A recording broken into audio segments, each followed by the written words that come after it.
their current incarnation was not the one that managed to take second place last year. They've got a few change-ups, really, bringing in King J, who was formerly actually playing for another team, as well as Lamb, who was there for he was actually one of those players who was there for Gamescom last year, but PCT, who only was standing in there for ESWC. Yeah. So it's an entirely different team with a different play style, known as the team that really is swapping positions more often than they're swapping their clothes, really.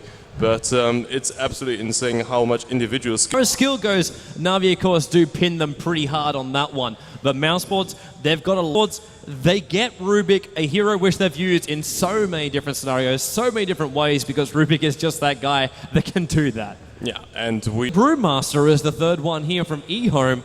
So Brewmaster selection, they can control team fights, they can control heroes to their heart's content.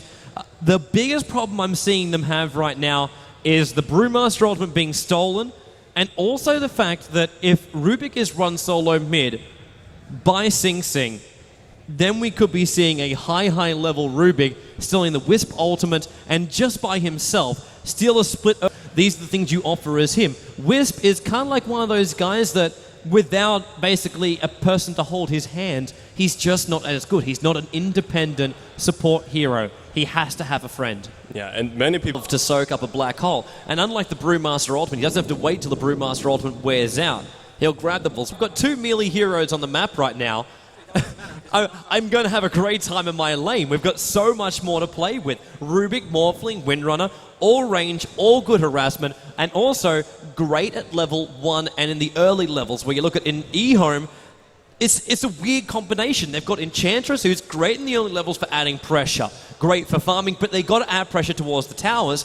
Tiny and Wisp, they don't really hit that mark until they hit level 6, 7 and above. And then Brewmaster, he's also a rather level-dependent kind of guy. He wants his level 6 before he moves out. So Enchantress is almost a contradiction to the first three picks of eHome.